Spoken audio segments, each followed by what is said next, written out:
Awesome. Oh, I see David Wool has a question. Let me allow you to talk, David. No, I don't. Oh, sorry, your hand's raised. I might have confused that with a question. Oh, that was accidental. Oh, no worries. Here, let me that. Okay, and I'm gonna kick off our home rental housing request for proposals today, introducing our community development manager or administrator, Andrew Paredes. If you have any questions, feel free to put them in the chat throughout the meeting. And we will be taking questions at the end of the meeting. So please be patient during the presentation, but take it away, Andrew. Thanks, Rachel, and good afternoon, everybody. As Rachel said, my name is Andrew Paredes, and I am the Community Development Administrator here in HCD at the City of Tucson. And hopefully you all can see the presentation screen. I'm trusting that you can, since I can't see you. But we are here today to give a quick overview of the home RFP, or call for projects, for home-funded rental development and acquisition and rehab projects. If you would, please, if you're in attendance, please type your name and your organization in the chat. We will be saving the chat log along with the recording of this presentation for future reference. This will help us know who attended and be able to answer any and all questions. And also, if we have any members of the press in attendance, please identify yourselves and put your name and organization in the chat. Again, if you have any technical difficulties, please log out and log back in, and hopefully that will solve the problem. As Rachel said, please remain muted during the presentation, and we will take time at the end to do Q&A, both answering questions typed into the chat as well as hand-raised live Q&A as we're able. And then this presentation, along with ongoing Q&A, as well as any future kind of correspondence or reference materials, will be posted on the city's PCHIP call for projects page. We'll be going over the RFP, eligible activities, how to apply, and a little bit of a new application and evaluation process this year, along with our anticipated timeline for this call for projects. So as you all likely know, the city and the county form a consortium that is the recipient of HUD Home Investment Partnership grant funding every year. This year, the consortium received approximately $3.1 million of home grant funds, of which about 2.05 million will be made available through this solicitation for rental affordable housing projects, either acquisition and rehab, as well as new construction or development. 472,000 of that 2.05 million is further set aside for certified community housing development organization applicants. We have some limits to potential awards for projects also receiving 4% LIHTC. The maximum award is $1 million. And for projects receiving 9% awards, the maximum award is $500,000. And certainly non-LIHTC projects are eligible to apply and can receive up to $1 million.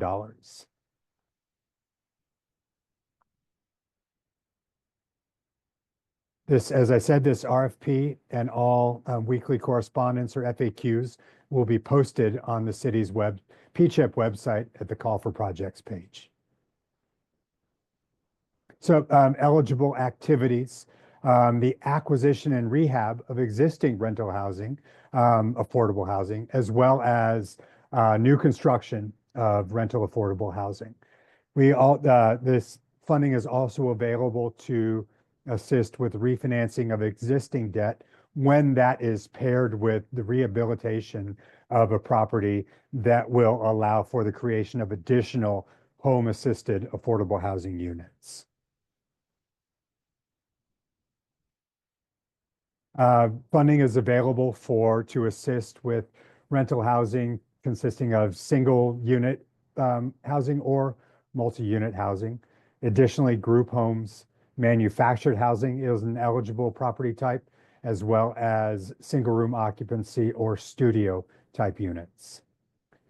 Once a project receives an award, all projects must begin construction within 12 months of signing a contract and must be completed within 4 years of executing their contract. Subsequent to completion and certificate of occupancy, all units must be occupied within 6 months. Eligible costs, eligible costs are defined and allowable by HUD through their regulations governing the home program. But in general, costs associated with acquisition, development, soft costs, and relocation costs are all eligible. Home assisted units, these are as defined by the home program, but they must be occupied by low income families or individuals. Eligibility is determined at initial occupancy as well as annually upon renewal of the rental units or renewal of those leases. And you see that all assisted households must be at or below 80% of AMI, with 90% of the home assisted households at or below 60% of AMI, essentially intended to kind of correspond with income averaging as it applies sometimes to tax credit projects. For projects with 5 or more home assisted units, at least 20% of those home assisted units must serve lower income individuals or families at or below 50% of AMI. So this RFP is primarily intended to be used for gap funding. Financing provided under this RFP will be provided in the form of a cash flow contingent loan at 2% with a 30-year term. And the affordability period will be for a minimum of 20 years.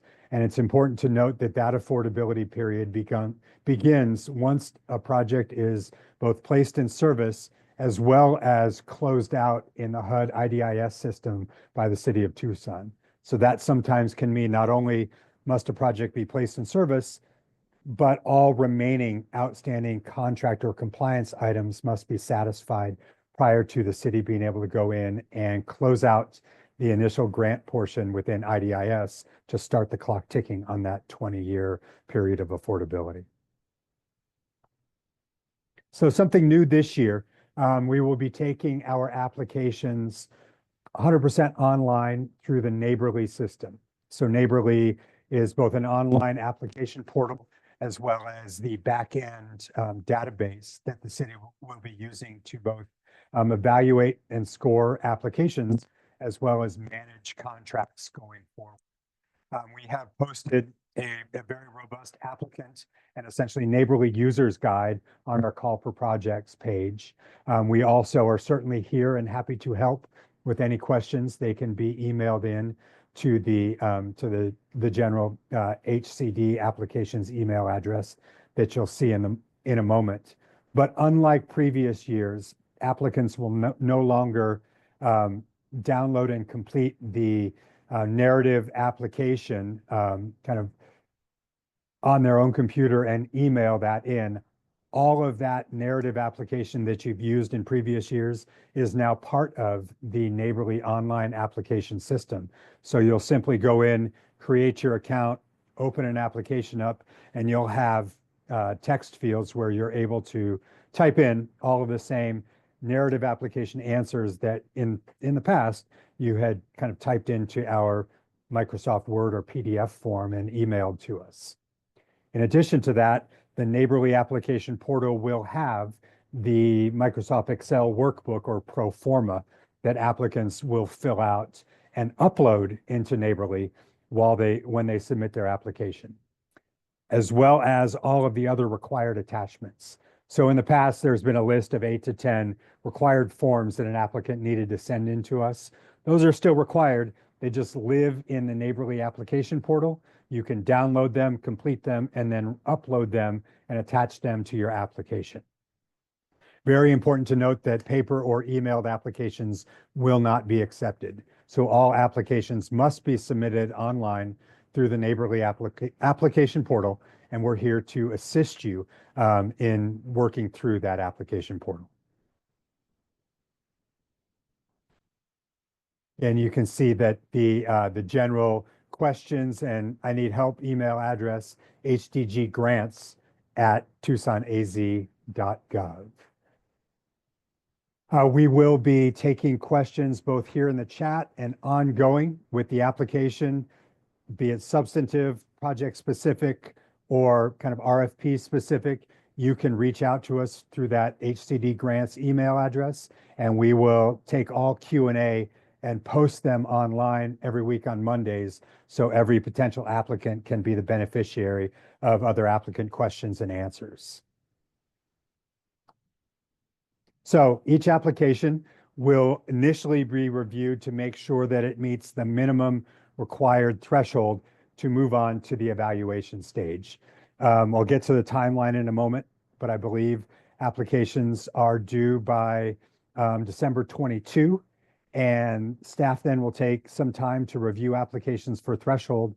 Any applications that are deemed not to meet threshold, the applicants will all be notified at the same time and be given 7 days to cure any deficiencies before an application is either deemed, ready to move forward to evaluation or not accepted. Applications that don't meet threshold after the cure period will not be eligible for evaluation or for funding in this round. Application evaluation criteria as well as threshold criteria are outlined in the RFP that's posted on the Call for Projects page. So we released the RFP last week on the 13th. We will be accepting questions today as well as ongoing through the HCD Grants email address, and we will post those questions and answers every Monday.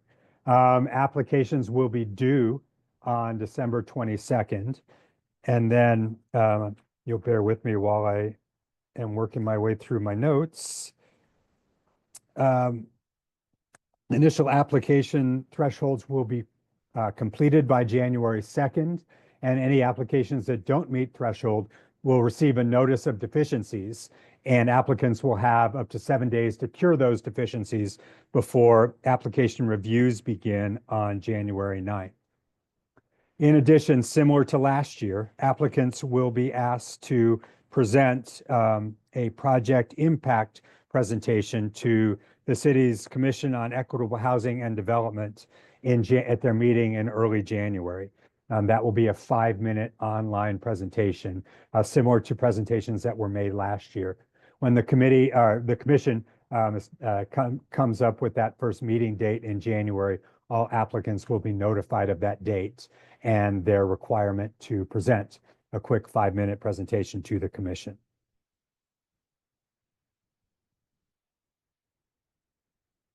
Happy to take any questions now, if we have any, Rachel, either online or by raised hand and verbally. Sure. I'll read one from in the chat from David Wool, and then I'll get to you, Marianne. I see your hand is raised. But the question is, the 90% below 60% of AMI rule applies only to the home assisted units, not all units in the project, correct? There is certainly a distinction between all home assisted units, all assisted units, and all units in the project. So I want to make sure I triple check the reg, David, before we post that answer, but we will do so in the Q&A. Thanks, Andrew. Marianne, I see you put your hand down, but if you raise it, happy to allow you to speak in this meeting and ask Andrew a question.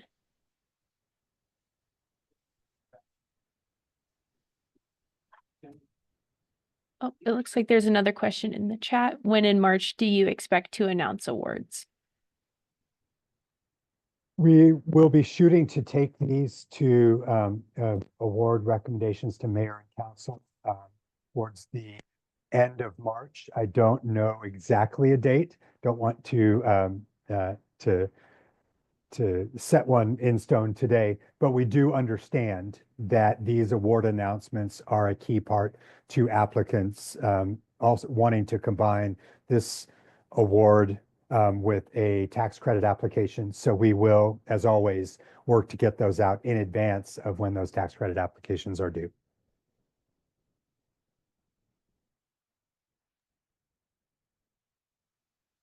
Hi, Mary Ann. I see your question, just if we will be sending the slides. Yes, we will be sending you the presentation slides as well as meeting is being recorded. So it will be available after this meeting. So if you want to come back and check on the presentation, or yeah, happy to share that with you all.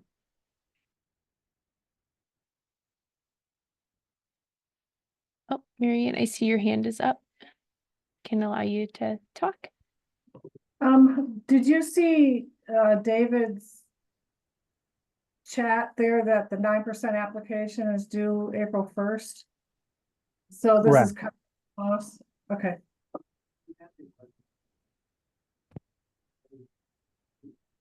Thanks, Mary Ann.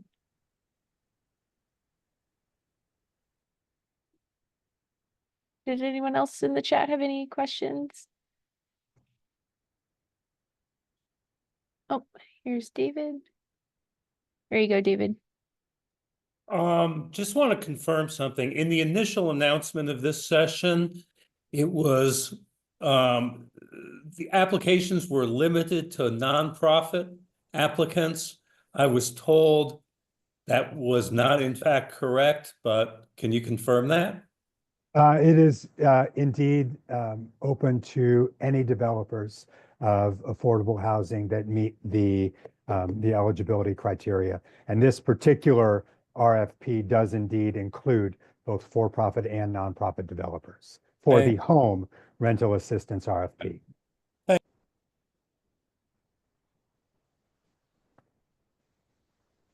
Thanks, David.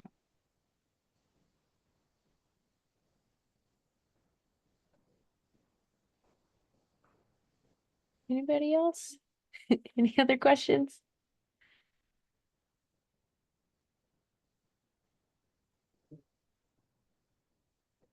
Okay. Oh, go ahead, I Andrew. was going to say, I appreciate you all attending and certainly understand that this application process will be a little different. So we are here to help with that. Please reach out to us through the email box, along with any other questions you may have along the way. With that, we will sign off. Great. Thanks, everybody. Thank you all. Have a good afternoon.